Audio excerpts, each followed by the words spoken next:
Once again, you can make your way back to your seats. Start the program.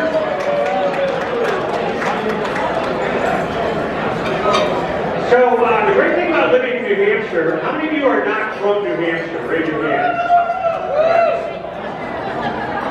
So the great thing about living in New Hampshire, I always joke with people, is that you literally can close your eyes, turn yourself around 20 times, bend down, pick up a rock, and just chuck it, and you're guaranteed to hit a state legislature.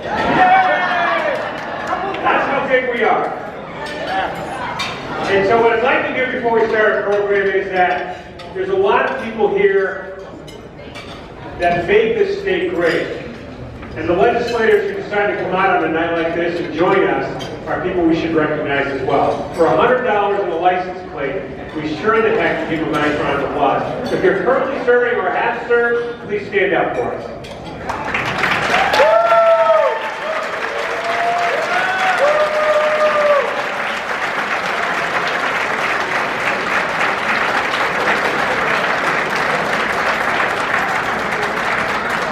Thank you so much. It's not an easy job. Many of them are veterans, many of them no veterans, many of them have children who are currently serving. And so to do the work that they do on our behalf is certainly worthy of that applause. So, who could we get? Who could we get to introduce our first speaker, General Bolduc? And so, we had to think really hard about this. We had to scour the earth. Someone who knows them really well. And the next person I'm going to introduce you to is going to introduce the general. And the first thing he says to me is he goes, how can I top a guy with a bagpipe, a person with a red, white, and blue shirt singing the national anthem, and a very hilarious invocation? How can I top that? Well, just be the brother of one of the guest of honors. Because he's got stories, and we want to hear them. So ladies and gentlemen, please welcome our next guest, Master Sergeant John Bolduc, to introduce himself.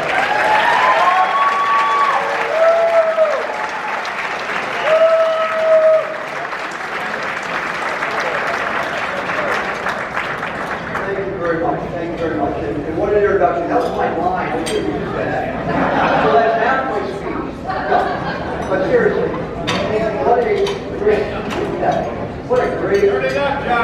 what a great group of people. I got to hold it up. Yeah. What a great group of people. This morning I didn't need this, but this is America right here. America is right here. And this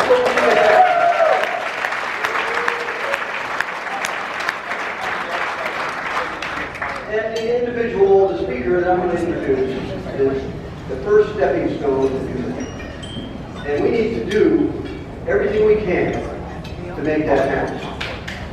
And you know, our kids, our grandkids, our country is dependent upon this very moment in time. Yes. And this morning, when I was at the breakfast, I had listened to, of course, my brother Don speak and General Flynn speak, and it was just so inspirational because there's just so much experience there that, you know, if we could get that out and get that to people, it would just be, it would be changing, life-changing, I think. And so, you know, my brother, and I was going to start this speech off with a whole bunch of things, but I'm going to tell you a childhood memory with my brother.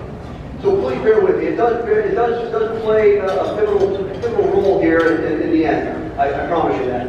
But, you know, I have a lot of memories with my brother, and you know, it is funny to see, you know, when I think back, you know, all the good times we had as kids, just a different time, different place.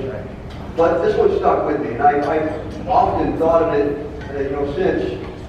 But I was in the 7th grade. You know, I just finished 6 years in a Catholic school in St. Joseph's in Laconia. So there is another whole deal. Probably I need to talk to somebody on the couch. But nonetheless,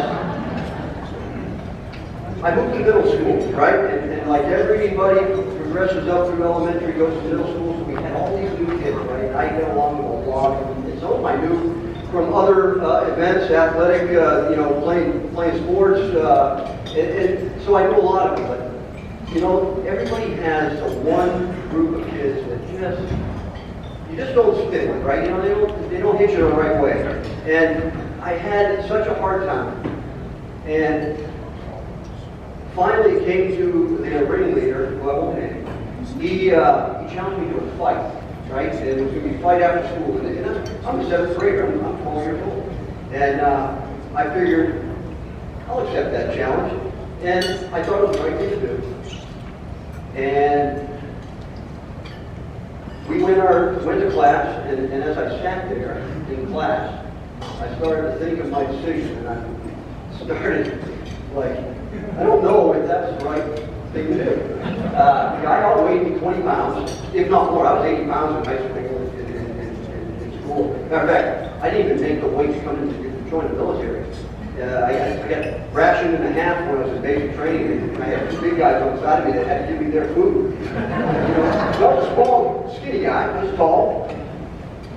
The guy was 20 pounds heavier and, taller than me.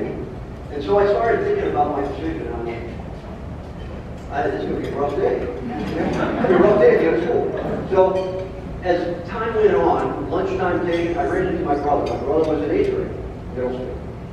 And either he heard it from me the first time or he heard the rumors, because now it's all from school, of this big fight. And, he said, don't worry, I'll be there. The weight of the world off my shoulders, Here I am, all right, now I think I'm going to win. Okay, Roy's going to be there. I'm, getting excited about the fight. And, it was probably a prelim to UFC, because it was in the Little League. Good learning, because everybody was around the other side. So, here I am, going through the rest of the day, and the bell tolled, and it was, the hour was at hand. And I made my way out to the Little League field with my friends in tow. And, as I was approaching the field, my brother's out there. Of course, why wouldn't you, right? And right after getting out to the field, I looked behind us, and we saw the opponent coming with his group. And then a bunch of other people after him, it was bear witness to this whole thing. So if it was a murder, they have a lot of witnesses, I guess. But nonetheless, we got out there. My brother was the unofficial referee, and he kept things in order. And soon we got underway. And then the smack talk started. The pushing and the shoving, and then the wild swing started. And I ended up getting a good undershot gut punch. And that was a really good punch. And I felt how soft that 20 pounds got. It really hurt. And I was like, wow. And I stepped back, and I didn't think I even asked if he was okay. And we were pretty exhausted. All the swings that we missed, and all the other things must have looked kind of funny. YouTube would have had a great time if we had it back then. But we soon left and parted our ways. But the point here is, I want you all to hear, is that after reflecting on this event in my life, my brother wasn't there just for me. He was there for my opponent as well. And that's just the type of guy he is. He's a protector. And he's out there to protect, at that time, me, and I think to some extent the other guys, so that if it would have turned that way, I would not have, it wouldn't have been that bad. And that's what I see about my brother. And his life, he crafted his whole life around this same mantra of protection. He joined the Laconia Police Department while he was still in high school. It was a program that they had at the time. He did a lot after, during the spring breaks, in summer breaks, he would be out at the weirs helping the police officers out there.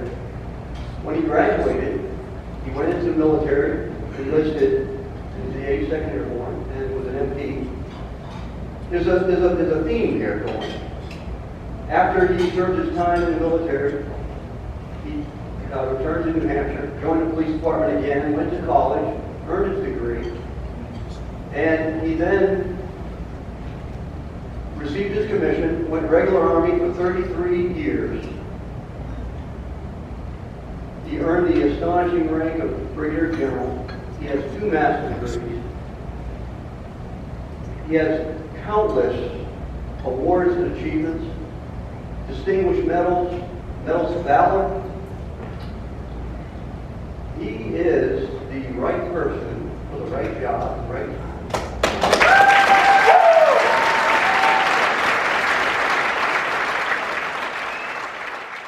Moral compass that never falters. He's ethically the same with his ethics. He doesn't change anything. You won't see him today saying one thing and turn around saying it tomorrow. He has integrity, honesty, that's above reproach. Thank you. I can't say enough about him. He's my brother. I love him. And without further ado,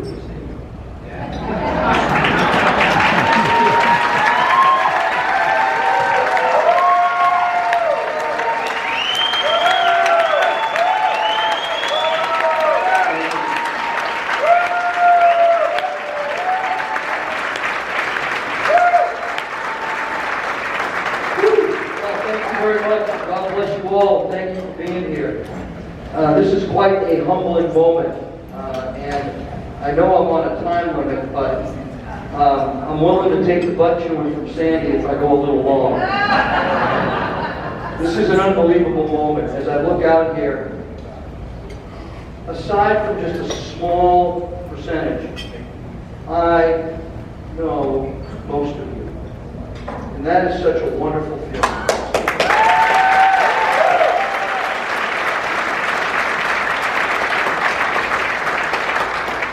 I want to thank you, John, for those words. It came from the heart. I have just as much respect for you. My brother is a retired Master Sergeant, Special Forces, Ranger, Airborne, served in the Ranger 2nd Ranger Battalion.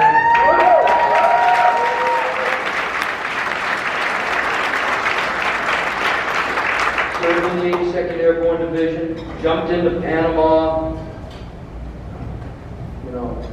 Combat jumped into Panama in 1989 and served proudly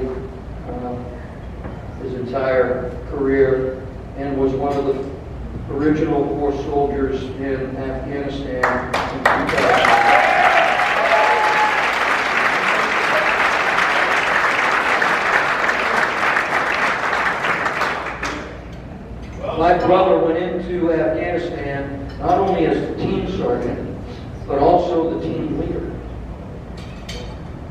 And he was so highly regarded by our group commander and our chain of command that they made a decision to send him in as the team leader, as a sergeant, and not assign an officer who would just probably get in the way, to be honest with you. And I tell you what, that's unheard of. And, he is a combat warrior. He is a great father, a great husband, and, your comments up here really honor me, and I want to thank you very much.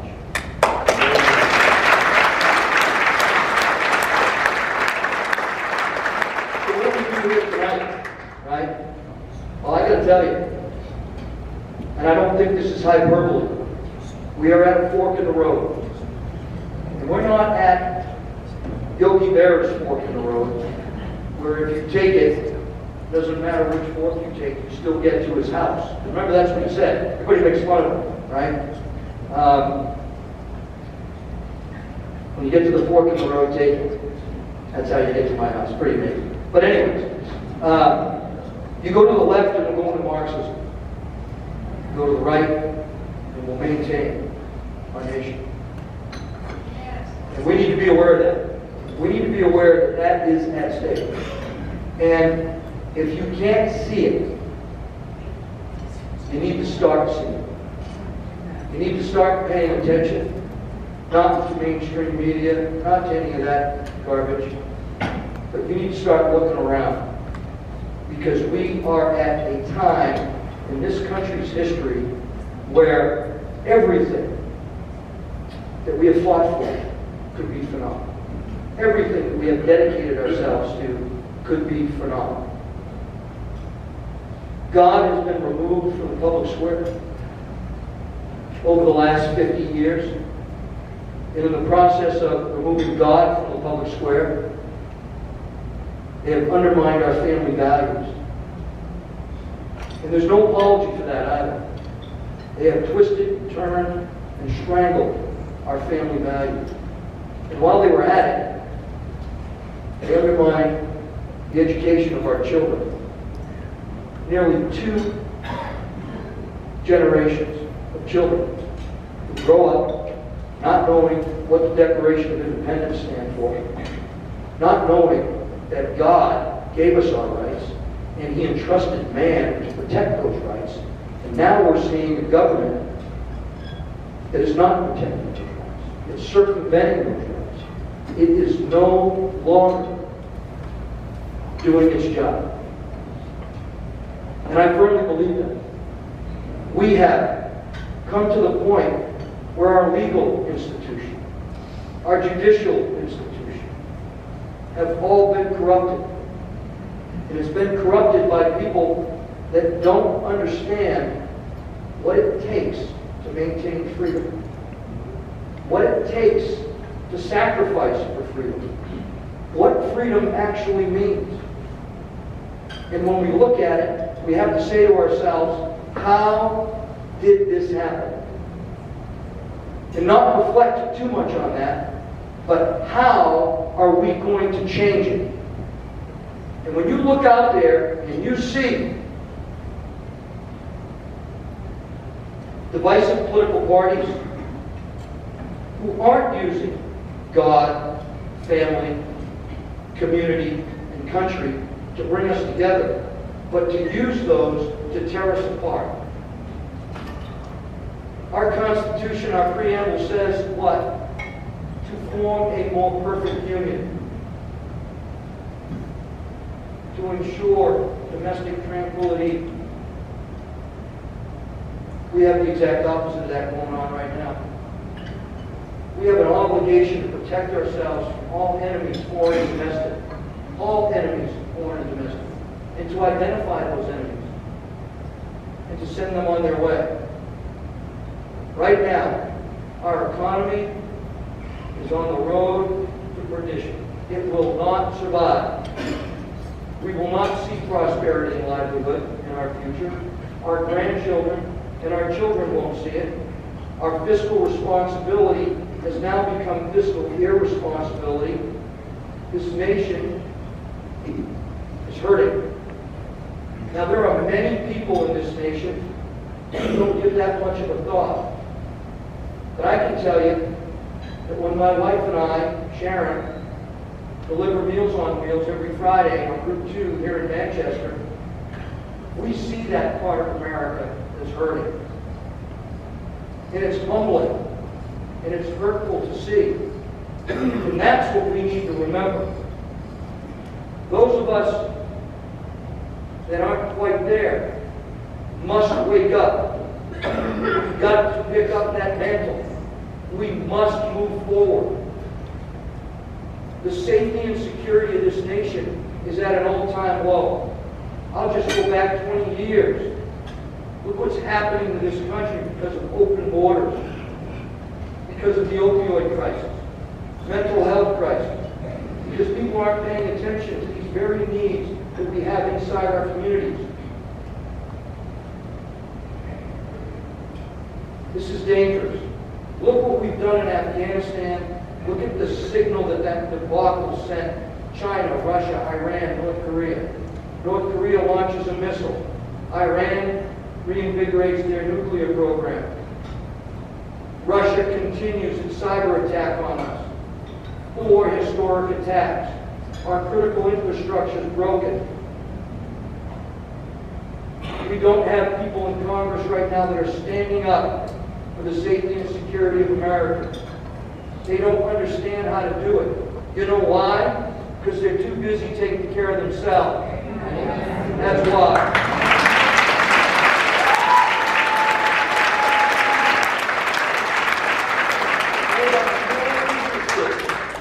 More interested in their well-being, in their special interests, in their lobbyists, in pandering to people that don't really care about the American dream, that want to undermine the American dream. My brother told you, I'm from Laconia, New Hampshire. I'm the son of a farmer. I never thought I would ever be standing on a stage like this, talking to so many wonderful Americans about the future of our nation.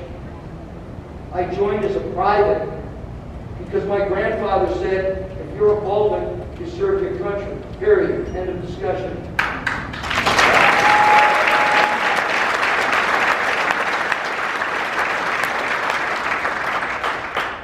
We didn't argue. We did it. Because that's what you're supposed to do. That's what Americans do. They give back. Particularly those of us who have been given so much. I went in as a private, a sergeant. Next thing I know, I'm a lieutenant. Whew. Next thing I know, I'm married.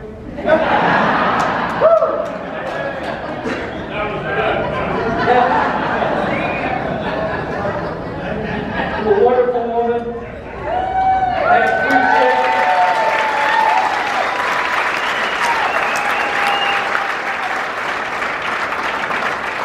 I have 3 grandchildren.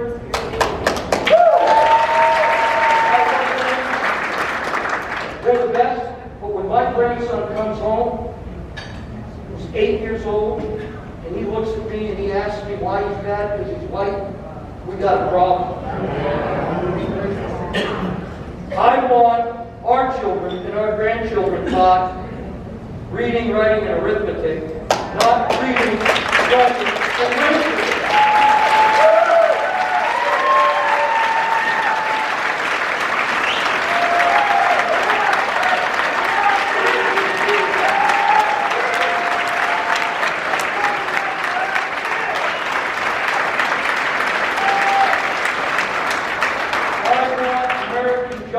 Protected.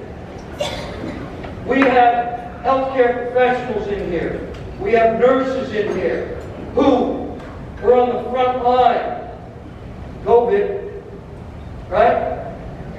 And our political leaders needed them out there. And they said, you're out there. You're on the front line. We hailed them as heroes. And now, because they won't take a shot, the same political leaders want them fired. That's wrong. That's wrong. It's not right. It's not right to do that to our law enforcement. It's not right to treat them that way. Defund the police? No, defund the politicians.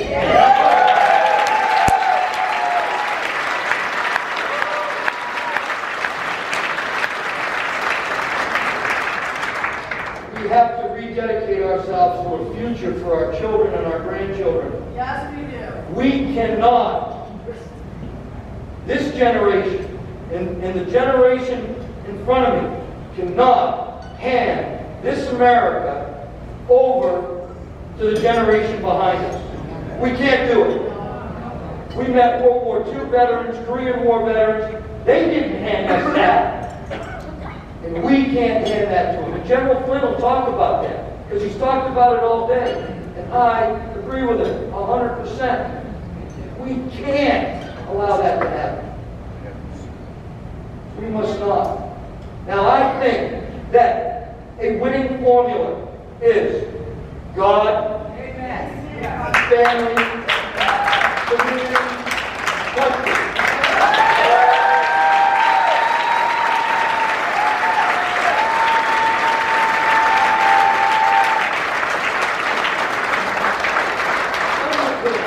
Underpinned by the American First agenda of a strong economy, fiscally responsible government, a government that protects and secures and provides a safe world and country for America. Right?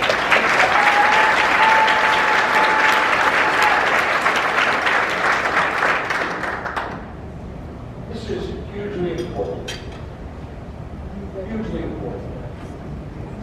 I look out in this crowd, I see a lot of people I know. I want to tell you something.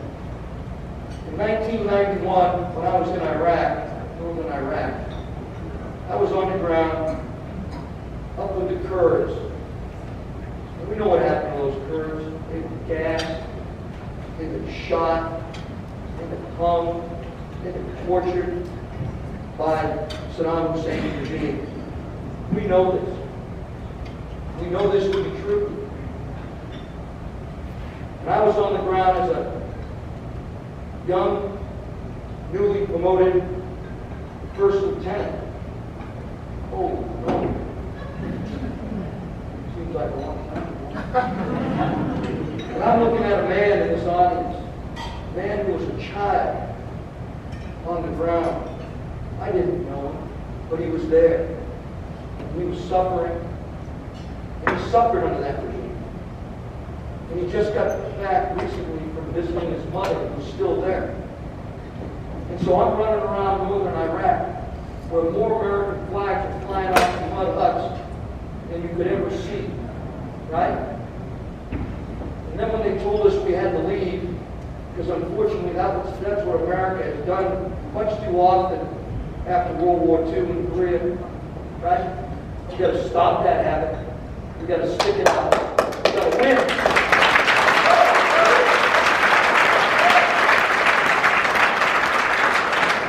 That young boy is now a man with a wife and a family. He got his citizenship by joining the United States Air Force. And I'd like to introduce you to Ross. Please stand up.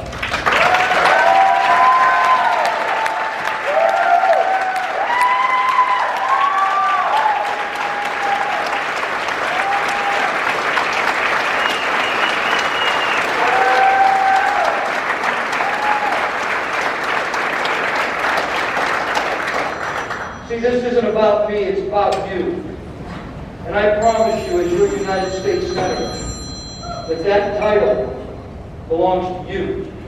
That Senate seat belongs to you. It doesn't belong to me.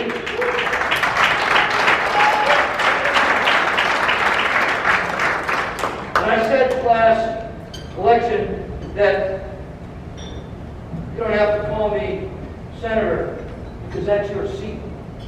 Call me Don when I become your senator. And my smart-ass opponent said, well, I'm not going to call you senator either. Right?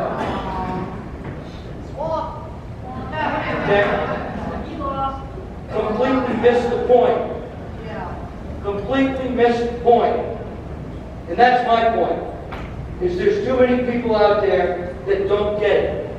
And we got to identify them, and we got to get rid of them.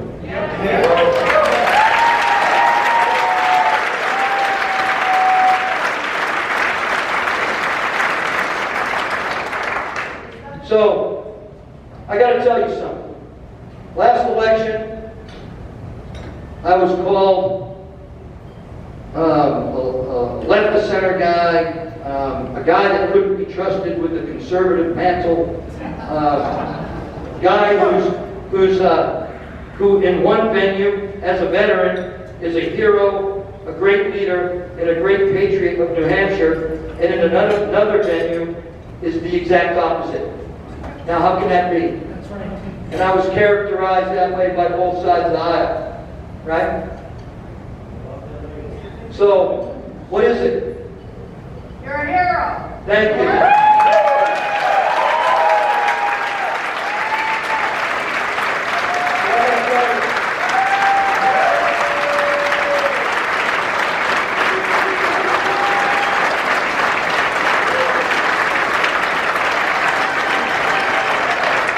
I'm a state college grad, and I took a test. Everybody, let go on. Yeah. I am a state college grad. And I took a test, and that could be dangerous. But I want to call up John Paul, and I want him to explain to you the test I just took, and why the test I just took is so important, particularly to you, because it should put to rest all the questions about where I stand. John Paul, would you come up here for a second?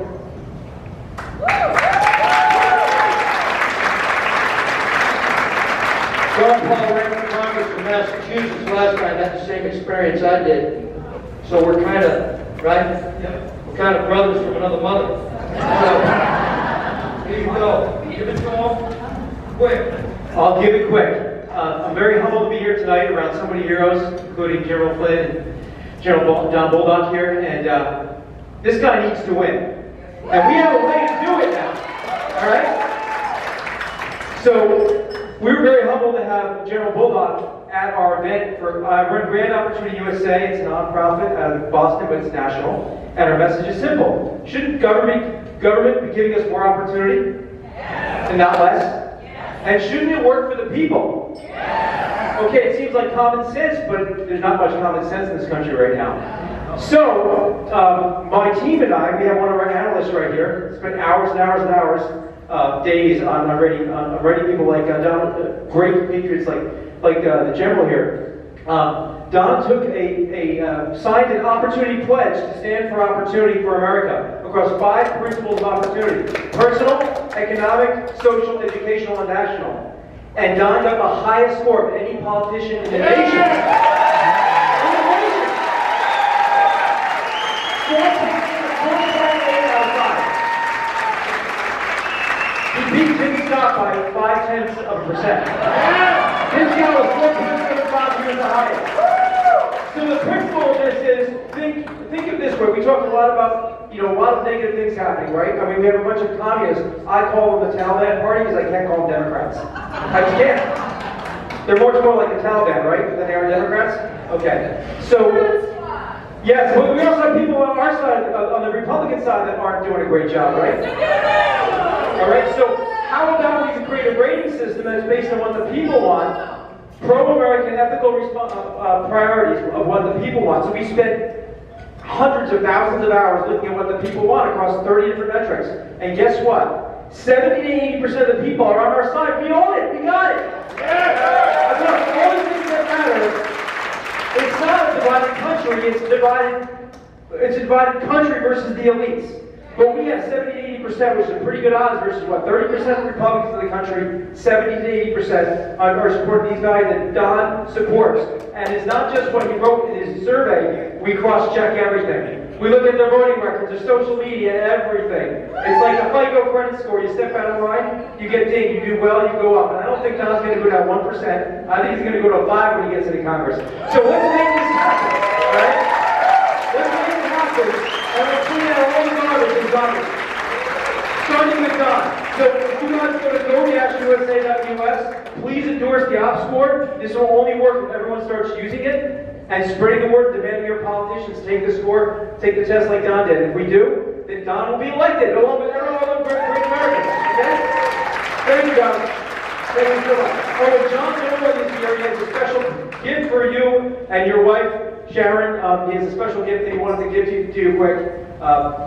Real quick. Really quick. He asked me to bring this up. Let me do a sign for us and the mascot kindergarten. Can we get Sharon up here?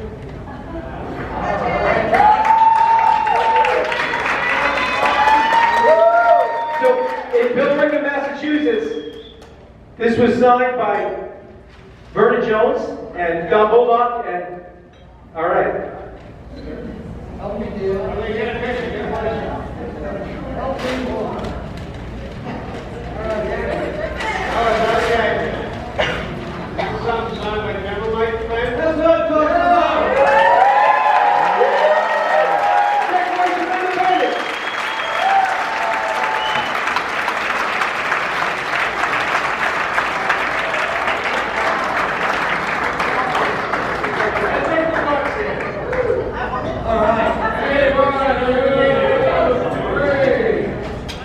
Sharon, you're gonna make an awesome celebration.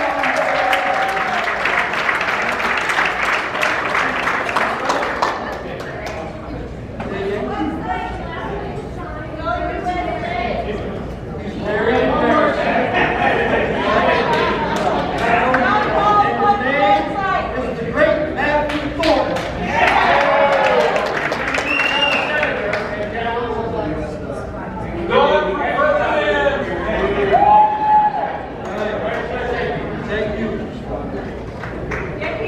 Thank you again.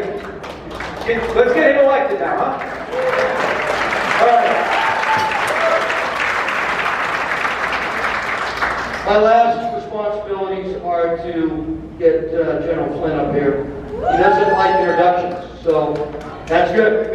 You don't have to listen to it. But I will tell you one thing. I love him. He's the best general officer I worked for, and I worked for a lot. He's a man that you could trust. He's a man that you could go to for advice. You could ask for information and guidance. He didn't chop your head off. He listened to you, and that's all you can ask from a leader. Then he made a decision, and then we rolled. So, without any further ado, I give you one of America's patriots, finest citizens, and someone who has been put through the ringer by a bad political process. General Flynn, God bless you.